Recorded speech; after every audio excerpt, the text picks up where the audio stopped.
What's up, everybody, and welcome back to another movie review. I'm Chase Lee, reviewing for DallasMovieScreenings.com, and the movie I want to take a look at right now is The Rental. Now, this one comes from IFC. This one is directed by Dave Franco, and this one tells the story of two couples that rent a vacation home for what should be a celebratory weekend ahead. But it's not. Things go south very quickly because that's how these movies work, and it wouldn't be entertaining otherwise. So, yeah, can you just imagine, they set it up as a horror film, and then they start it, and it's just two couples enjoying their weekend. Then they go home. Roll credits. Wow, what a great bait and switch. But no, it's a horror film. It's a thriller. There's going to be some stuff in it. So, going into this, a lot of things I appreciate or like going into it. One, IFC, you just never know what you're going to get. I just reviewed a terrible movie for them, so, it could swing the other way, or it could stay in that ballpark. But what I like about them is that you have no idea what you're gonna get.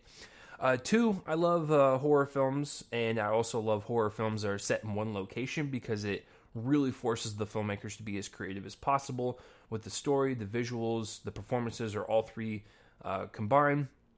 It's really kind of hard to pull off and make an entertaining film set in the same place, even if it is just an hour and 88 minutes, or an hour and 28 minutes. My math is off today. I'm getting dumber by the second. So, and then the third thing is that this is Dave Franco's directorial debut. And, I've seen his brother's films, and, he makes some interesting ones, definitely some good ones out there, just speaking for him as a filmmaker. But with Dave, I appreciate the fact that this man has connections, he has money, yet he still wanted to practice and use his kind of like directorial debut platform on something that is set in one location. Something to where he doesn't have to worry about location changes every single scene.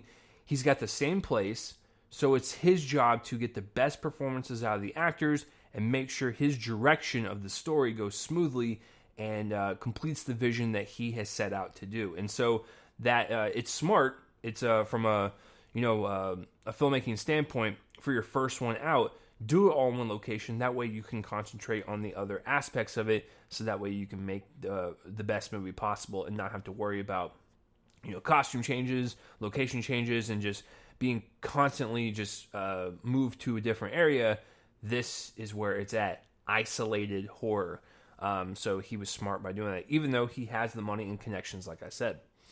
I never saw, did I see a trailer? I think I saw one trailer to it, and I was hooked. It was a well-edited trailer. It got my blood boiling and pumping. I was just like, it looks terrifying. It looks like an entertaining ride.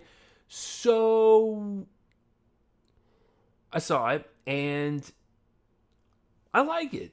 It's not a bad movie. And, listen, for directorial debuts, I can give a little leeway here and there on criticism. But honestly, I think this is perfectly fine as a directorial debut. I even liked it. This is my type of horror film. So, props to him. It doesn't have to be anything deep or anything, thought-provoking or amazing. Just deliver a good movie at bare minimum, and you're fine. And I think that's what Dave did here. Dave is the star of the film, even though he's not in it. Because as much as Dan Stevens, Alison Brie, Sheila Van, and Jeremy Allen White, as much as they're fun to watch, and they really have different personalities, so they all clash with one another to provide really nice tension throughout the scenes. Their paranoia feels real. Their the genuine thrills that they have to go through, especially with someone coming after them in most of the scenes. It's all genuine, and it's all frightening, and it's all good performances. But the real star here is Dave Franco. I thought the overall atmosphere of the film was really unsettling. As the film kind of went further on, the cinematography got creepier. The story got wild. It's a film that takes all these 90-degree left turns, and you just never know what's going to happen, and it goes into some dark places.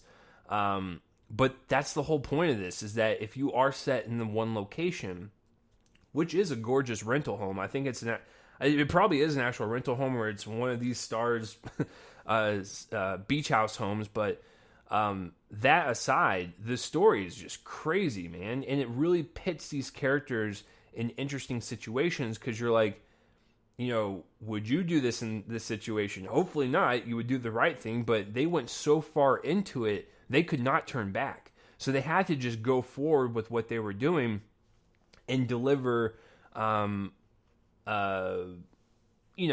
safety, I guess. I'm trying to like skirt around spoilers, but yeah, as the film starts out, with them looking at the home, and then they get there, and it just gets crazier from that point. And like I said, the visual style amps up, the performances amp up a little bit, and just the overall smoothness of the tension, the paranoia, and the frightening stuff really kind of like build on one another, and it doesn't let go until the very end, when the credits roll, when the release happens, and you find out what's been stalking them and how creepy it is. And so I think it's a symphony of scenes that Dave is kind of playing out, and it just kind of elevates on one another from the previous scene, building, like I said, that suspense, that those hair-raising moments. You're holding your breath in some of the shots. Some of them are really creative jump scares, and they're actually really effective. So, like I said, as much as I like the performances, and they sell the craziness of this movie for sure. Dan Stevens even getting back to some of his The Guest days. If you haven't seen that one, check that film out. But yeah, I think Dave did a pretty good job crafting not only a good film, but I think just a damn entertaining one. It really is. If you're into these type of films where people feel like they're being watched or hunted down by a killer or an entity or whatever inside of a house, I think this is not a bad one to rent this week. Rent the rental. There you go. There's that should be IFC's tagline for this. Rent the rental. Yeah, I don't know I honestly don't know what more to say. Like I said, the story is not complex. It's not deep. It's not like, ooh, what's like the twist? Like as soon as it happens, you're like, okay, that is, it's not anything surprising, but like, good Lord, is it terrifying? Because this could actually happen. And I think that's also another element that I like, is that the ending reveal of like who this person is that might be stalking them or whatever, it's presented in a way that could be actually real and terrifying for real life people that maybe do an Airbnb or rent a home somewhere, and it kind of makes you sweat a little bit. And so that was the whole point. I think Dave succeeded in that. So yeah, there's really nothing to dive deep into, like what did this all mean? It's like, it's pretty straightforward. But the scares are genuine, the tension is genuine, the performances are fun to watch. It's entertaining, it's short, sweet, and to the point. What more could you want?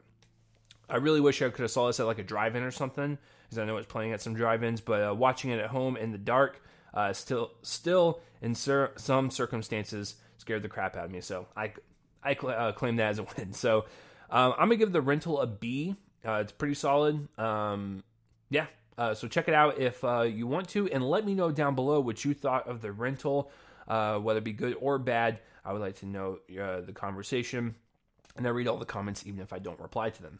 If you're watching this on YouTube and you want to subscribe to my YouTube channel, do just subscribe. That way you can get up to date on whenever I review anything. The schedule is always sporadic. There's nothing consistent anymore, so just subscribe, and I might dump a lot at once, or you might not see me for a couple weeks because there's just nothing to watch that's worth talking about, or that I'm asked to review. So yeah, so if you like these in video form, subscribe to the YouTube channel. If you're more of a podcast person, you want these in audio form, check that out as well. I have a Reel Me In: a movie podcast feed. You can do just that. It's on Spotify, Castbox, Anchor, a bunch of them. Just search it, and you can get that. If you're more of a podcast person, you don't want to see my ugly mug. But that will do it for this review, guys. I'm Chase Lee for DallasMovieScreenings.com, and tune in next time for whatever I review next. I will see you guys later.